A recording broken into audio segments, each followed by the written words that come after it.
Nay, ako na lang po dito. Magpahinga na lang po kayo. Eh, hindi mo naman alam yung timpla na gusto ng mga suki ko. Hindi nyo naman po nalalasahan yung luto nyo po eh.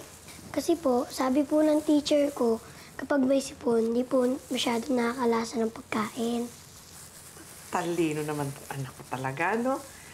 Eh, ikaw naman yung taga-tikim ko, hindi ba? O, tikman mo nga ito, anak. Sarap. The best. Nasipon pa po kayo niyan, ha? Ay, naku, Raymond, madumi ang kamay mo. Batang to. Punta na po kay Lakokoy. Ay, teka. Sinong pumayang na umalis ka, ha? Nagigib na po ako ng tubig, ah. Abay, maglalako pa kayo na Randy. Tulungan mo yung kapatid mo. Pati po ako maglalako. Eh, nagigib na po ako ng tubig, eh. Paglalako yung mag-isa si Randy. Nagbibilang ka ng trabaho? Aba, Raymond, sumunod ka na lang. Eh, ano ba yan? Ay, Ben! Tignan din ko kayo sa labas, ah. Tay. Ikaw, nagalit mo na naman yung nanay mo. Ay, hindi. Alika, maupo ka na dito. Kumain ka muna. Tay, nialas niyo po. Salamat.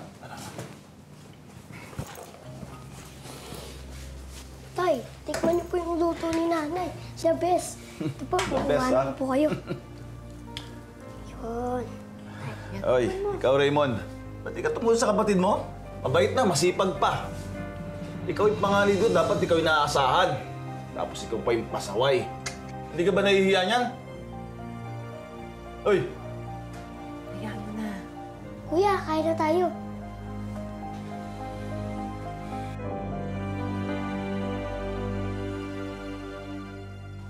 Kuya, tulungan mo naman ako dito.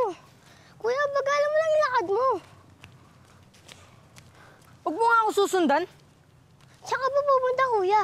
Di ba doon tayo sa tindahan ni Aling Tessie? Di ba nandun yung mga suki ni nanay? Ikaw na lang mag-isa pumunta ron. Mag-basketball kami nila Kokoy. Di ba sabi ni nanay maglalako tayo? Wala akong paki kung ano sinabi ni nanay. Basta ako mag-basketball ako. Umalis ka na nga. Kuya, Ano na naman ba?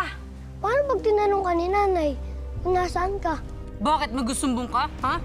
Sige, subukan mo lang. Yari ka sa akin. Ano, magusumbong ka pa? Ba't ka ba nagagalit sa akin, kuya?